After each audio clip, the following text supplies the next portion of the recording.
I thank the Speaker.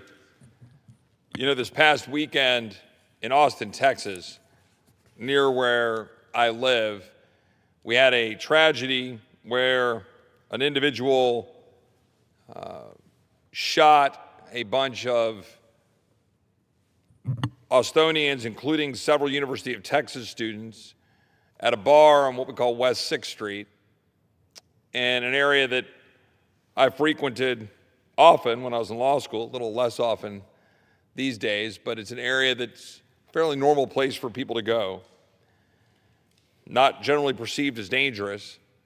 And this past Saturday night, early Sunday morning, even as I believe I was returning home from San Antonio Rodeo, where I'd been there, I wake up in the morning to find out that there were 3 people who had been killed, and one of whom was a shooter, and then later a fourth person would die, a third victim.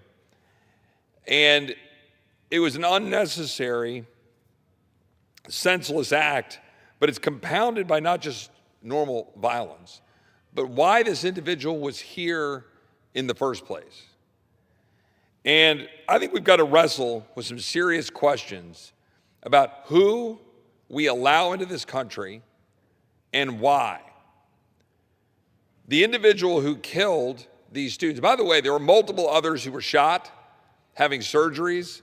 One young woman, young student who was shot multiple times in her abdomen, another young man who was shot in his head. So it's not just the 3 dead victims, other people who are hurt, other people who are traumatized by it. And the individual who did it was wearing a Property of Allah sweatshirt, had a Quran in the back seat of the car that he had traveled in, was wearing an Iranian flag t-shirt under the Property of Allah sweatshirt.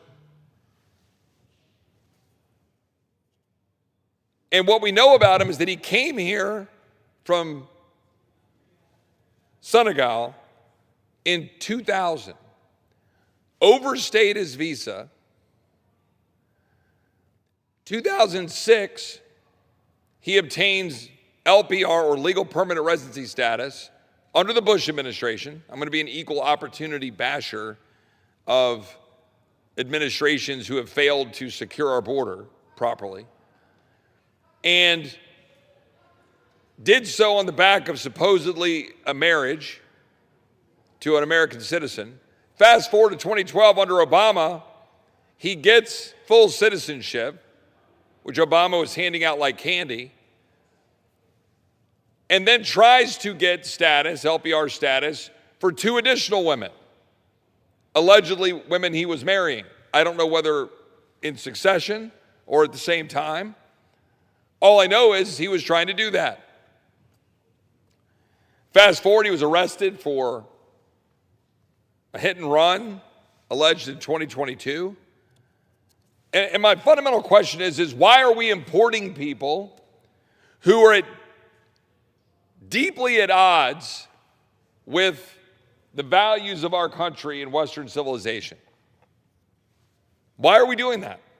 Why have we done that exponentially in the wake of the attacks of 9/11, 2001? It doesn't make any sense. This is avoidable.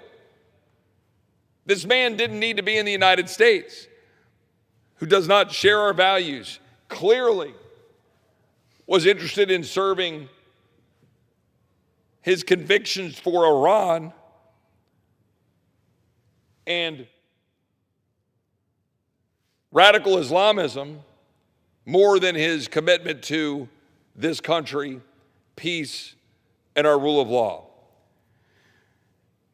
I'm going to have more to say about that, but related to this topic, I'm proud to be the co-founder, alongside my friend and fellow Texan, Keith Self, a veteran, a great public servant, longtime public servant, a great friend who shares my conviction. I won't speak for him, but shares my conviction for ensuring we defend our values, our Western civilization, the rule of law in our country, that we stand up against the Islamist movement, putting Sharia law forward in direct conflict with our laws.